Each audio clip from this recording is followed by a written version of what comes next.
As part of our series to try and get people to step up and make a difference, the ultimate challenge, of course, is to get people to step up and make a difference and run for office. We're doing a series of interviews with people who have done just that, true heroes in my estimation, people who are trying to make a difference, and in most cases actually making a difference whether they won election or not. For today's interview, we're going to be speaking with Nick Troiano. Nick, welcome to None of the Above. Great to be with you. Thanks for having me. And again, you're one of my heroes because you stepped up, you ran for office, and hopefully you had a great experience doing that. Well, thanks. And I did have a great experience. In fact, I think it was the greatest experience I've had so far in my life, spending a year as a candidate. And definitely appreciate the opportunity to get my name on the ballot and give people a third option, where I ran for Congress as an independent in Pennsylvania last year.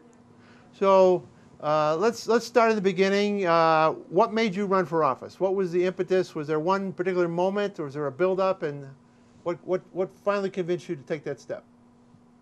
Well, I think it was a build-up over time. I was originally from Milford, Pennsylvania, but spent 6 years studying American government and working in government and politics in Washington, D.C., and came to care most about federal budget issues and saw how our leaders would constantly kick the can down the road, not working together to address what, in my estimation, is the biggest threat our country and especially my generation faces, and that's the unsustainability of our federal budget. But it coalesced in one moment around the government shutdown in the fall of 2013, when our leaders couldn't even come together to agree on the funding for government over the next 30 days, no less. How are we going to solve some of these intractable problems over the next 30 years?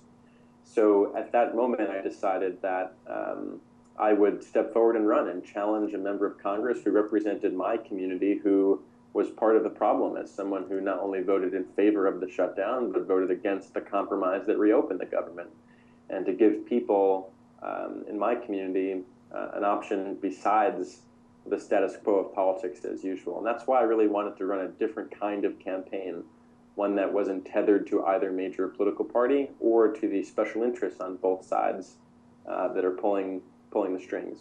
So in your case, since the issue that was driving your decision was a federal issue, you looked to run for federal office, and I assume in that case it's either U.S. Senate, which you weren't old enough for, or Congress. So that you picked Congress. Yeah, that's right. I think, politics is always a means to an end, and running for office and holding office, I view the same way. If you have an issue that you care about, that you can make a difference on being in public office, then go for it.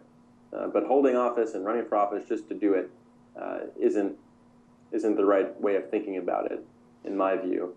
I cared most about the issue of the federal budget, as well as some other long-term challenges we face, whether that be economic or environmental in nature, and decided that I can make the most difference in Congress, particularly within a body in which members of my generation are grossly underrepresented. There isn't a single member right now under the age of 30, and our current Congress is the oldest and longest serving in our history. So not only did I have an issue I wanted to make a difference on, I felt like I had a perspective that was really missing right now in our federal legislature, which John Adams imagined to be a portrait in miniature of the population as a whole, and that's not the case today. So you decided to run for Congress, obviously very daunting in and of itself, but you also made a decision to run as an independent. Did you look to decide if you wanted to run as a third-party candidate, or was it always going to be as an independent? Yeah, it was always going to be as an independent, because I think a plurality of Americans right now identify as independent, not as a member of both major parties, and to be honest with you, not as a member of another party. The parties are part of the problem right now, in my view. It encourages this factionalism that undermines the idea of what is in our common good. And parties, to me, have also outlived their utility. They may have once been necessary in a time without the kind of communications and collaboration tools that we have today. So I think they've outlived their purposes, and right now the parties are serving more to divide us than they are to unite us around some common challenges that we all face as a country. Now, in preparing for the interview, I went to your personal website, nicktroiano.com, and we're going to try and steer our viewers to get to nicktroiano.com because there's a lot to be learned there. But you obviously ran a great race. For purposes of the viewers and anyone thinking of running right now, what are some of the lessons you would offer into how best to approach this? And once they've decided to run, what are some lessons you want to impart to people in terms of how to run the best possible race they can run?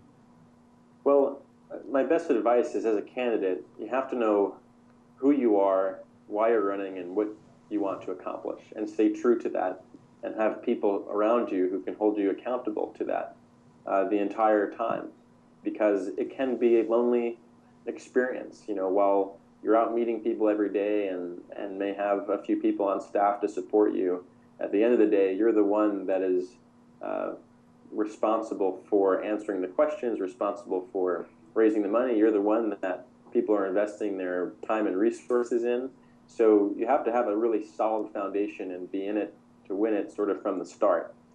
My advice, too, is run a campaign that you can be proud of, even if you don't win. You know, to me, I saw an opportunity for victory, although it would be an uphill battle, and I was wide-eyed about my chances, I believe, the whole time. But I also saw the campaign as an opportunity to put new ideas on the table that otherwise wouldn't be discussed, to bring new people into the political process that otherwise would be left out, and most importantly, to hold an incumbent member of Congress accountable for his record, which he otherwise would not have been. And so I viewed the campaign itself as a year of public service. It gave me a platform to make a difference that I otherwise wouldn't have. And because I embraced that, and because I ran the kind of campaign on my own terms, in that sense, I felt good about it in the end, despite losing. But we ran a campaign that, you know, was 3 times more successful than the average independent campaign in the country in terms of total vote share. 23,000 people nearly cast votes on my behalf, and it was the first time that people had an opportunity to do that. And next cycle, there may be another independent stepping up to run. So the impact that could be had is more than about just the total of votes on election day. It can live on in the kind of difference that your campaign makes in its course and the impact it has afterwards as well. Nick, I love your answer, and I love the 2 main themes of your answer. One, when you say it was a year of public service, because the way you ran your campaign, you know that you made a difference in society, and I'm sure that's something that sticks with you every day of your life. And 2, the fact that you ran a quality campaign and you didn't get dragged down in the mud, so to speak. I think this is where our country has to go, and you should be proud of yourself for having done that. So those are 2 great lessons to impart, and we greatly appreciate your time. Absolutely. Thanks for the chance. Thank you.